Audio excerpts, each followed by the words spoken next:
সঙ্গীতাঙ্গনের জীবন্ত কিংবদন্তি গায়ক ফেরদৌস ওয়াহিদ। ৭০ হয়ে পপ সম্রাটের কণ্ঠে এখনো সমান মুগ্ধ বাংলাদেশের সকল শ্রেণীর শ্রোতারা। গান করে যাচ্ছেন পুরো দমে। সম্প্রতি গুণী কণ্ঠশিল্পী কথা বলেছেন গান আর সমসাময়িক নানা বিষয় নিয়ে ATN নিউজের সঙ্গে।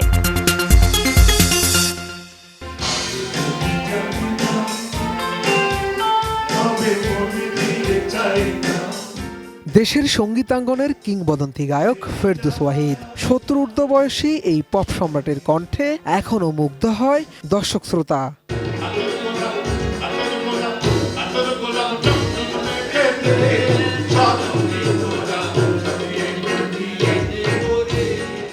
গান গাওয়ার পাশাপাশি অসংখ্য গানের সুরকার তিনি।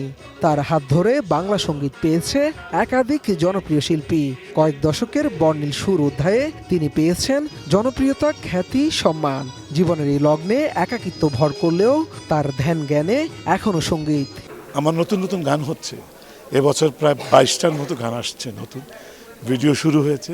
আমি কিন্তু গ্রামে থাকি। আমার গ্রামে সঙ্গীতের চর্চা বলেন আর নিজের মানসিক চর্চা, প্রকৃতিকে বোঝা, সবই চলছে। প্রশ্ন ছিল শহর ছেড়ে গ্রামীণ পরিবেশে কেমন আছেন এই সুরের জাদুকর।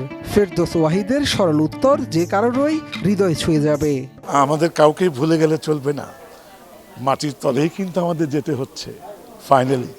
তো গ্রামের মাটির গন্ধে যদি শুকতেই না পারলাম, স্বাদই নিতে না পারলাম, আল্লাহর ইচ্ছা না হলে তো যেতে পারতাম না। আমি খুব ভালো লাগে আমার।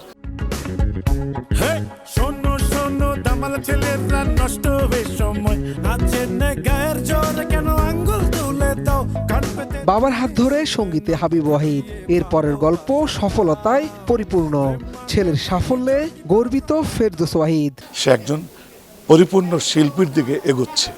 ইংরেজিতে যদি বলি তাহলে পারফেক্ট আর্টিস্ট। সে কিন্তু খুব নিজেকে সচ্ছলভাবে তৈরি করছে, এখনও তৈরি হচ্ছে। জনপ্রিয়তাই দিয়েই শুধু ভুলে গেলে চলবে না। এখনও আমি তাকে বলি যে জীবনে যাই করো, তিনটে জিনিস করতে হবে। একটা শিল্পীর জন্য তার আচরণ বিধি হলো সবচেয়ে বেশি প্রয়োজন। শুধুই কি হাবিব, যোগ্য বাবার গুণী সন্তানের পথে হাঁটছেন তাদের তৃতীয় প্রজন্ম। আরো মজার কথা, ওর ছেলেই তো এখন বেরিয়ে আসছে, এটা সুপার ট্যালেন্ট। ওর বাপকে ছাড়িয়ে যাচ্ছে, আমি এখনই বলতে পারি। ওকে যদি হাবিব বলে যে বলা যাচ্ছে কি কর দিয়ে, ও বলে দেয় সঙ্গে সঙ্গে।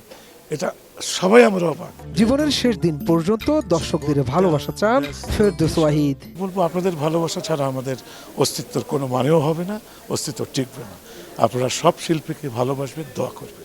ভাষা আন্দোলনের বছর ১৯৫২ সালে ঐতিহাসিক দিন ২৬শে মার্চ ঢাকার গ্যান্ডেরিয়াতে জন্ম এই সুর সম্রাটের। তাই মামাটির গান তার কণ্ঠে।